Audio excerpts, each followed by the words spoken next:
suis Amandine Yao, je suis la présidente de Goutte Rouge, qui est une organisation qui travaille sur la santé menstruelle. Donc nous luttons contre la précarité menstruelle et l'illettrisme autour des menstruations. Nous sommes basés en Côte d'Ivoire, ça fait maintenant 3 ans que nous travaillons sur la question. Nos cibles sont bien sûr les femmes et nous travaillons directement et précisément avec les élèves, les étudiantes et certaines femmes dans les quartiers populaires. Aujourd'hui, nous prenons part à Women Deliver, qui est la plus grande conférence, en tout cas, sur l'égalité de genre. Nous sommes venus avec la délégation d'équipe pop pour porter nos plaidoyers. C'est important pour nous de parler de menstrues. Ça dérange. Ça dérange de voir du rouge partout, en tout cas. En Côte d'Ivoire, ça dérange dans nos actions terrain. Par exemple, quand on part dans les quartiers populaires, souvent on se fait chasser dans les cours, parce que ça dérange. Et pour nous, c'est une revendication politique de parler de menstruation, et ça revient à cette recherche d'autonomie corporelle. Pour ne pas parler que de Goutte Rouge, par exemple, il y a une association qui s'appelle Stop au chat noir, qui est basée à Abidjan, qui a organisé un festival du consentement.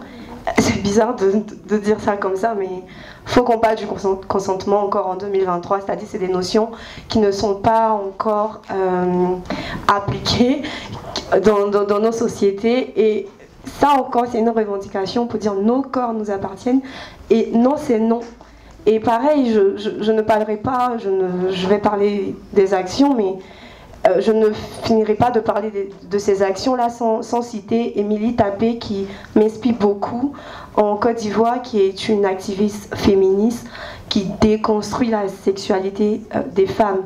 Et aujourd'hui, tout ce bruit, je vais appeler ça du bruit, toute cette lutte autour de la recherche, de la réappropriation de nos corps, c'est vraiment politique, c'est juste pour démontrer notre revendication et juste dire, on a juste envie de pouvoir décider pour nous, on a juste envie de pouvoir faire des choix.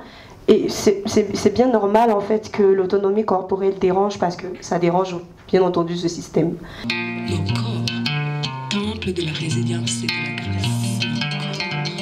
Temple de la résilience et de la grâce. Nous avons pu avoir un side event avec équipe pop sur le thème Nos droits, nos corps, nos voix, une approche féministe des DSSR.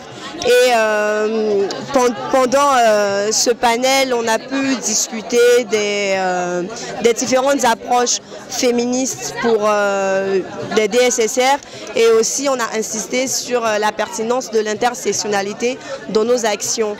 Je pense que ce n'est pas demain qu'on doit commencer à parler, c'est aujourd'hui, on le fait déjà. Continuons à dire, à crier haut et fort que les menstrues sont rouges.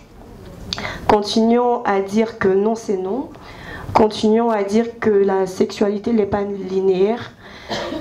Continuons à dire aussi que le clitoris, c'est la vie.